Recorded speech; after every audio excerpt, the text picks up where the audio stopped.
Le score de Beighton est l'outil le plus communément utilisé pour évaluer une hyperlaxité. Le médecin testera 5 sites articulaires dans des positions définies et établira un score coté sur 9. En position debout, on évaluera la possibilité pour le patient de poser les mains entièrement à plat, au sol, genoux tendus. On recherchera ensuite un récurvatum du coude à plus de 10 degrés. En position assise, on recherchera une extension du 5e doigt à plus de 90 degrés et une flexion complète du pouce sur l'avant-bras. En position allongée, on recherchera un récurvatum du genou à plus de 10 degrés. La mesure des angles peut se faire à l'aide d'un goniomètre. Le score de Beighton est positif s'il est supérieur ou égal à 6 avant la puberté, supérieur ou égal à 5 après la puberté et avant 50 ans, et supérieur ou égal à 4 après 50 ans.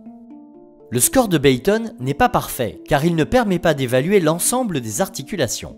C'est pourquoi certains médecins recourent à des manœuvres complémentaires, dont le score de Bulbena.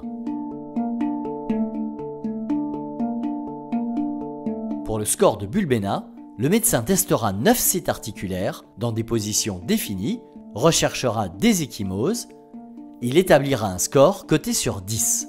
Certaines manœuvres sont communes avec le score de Beighton.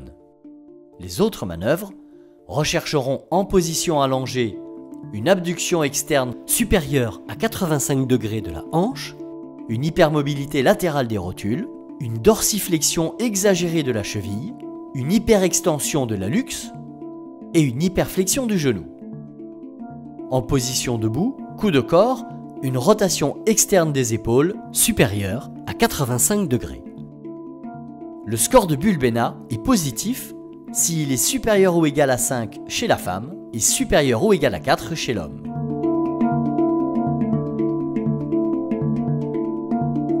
D'autres critères cliniques peuvent compléter l'évaluation d'une hyperlaxité.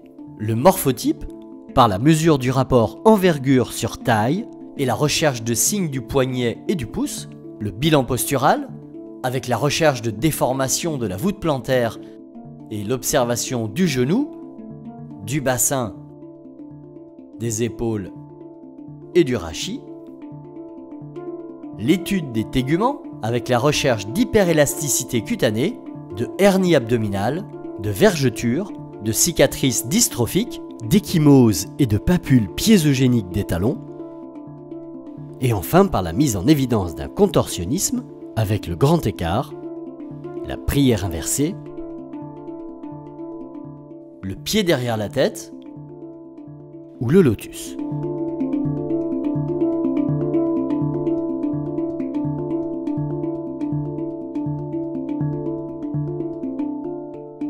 L'hyperlaxité est nécessaire mais non suffisante pour poser un diagnostic de syndrome d'Ehlers-Danlos. D'autres critères cliniques sont requis pour établir le diagnostic de chaque type de syndrome d'Ehlers-Danlos. Les 13 types de syndrome d'Ehlers-Danlos ont été définis par la classification du Consortium international de 2017. L'hyperlaxité peut se voir dans de nombreux autres syndromes génétiques en dehors des syndromes d'Ehlers-Danlos. Une consultation spécialisée et des examens complémentaires sont donc recommandés avant de poser un diagnostic.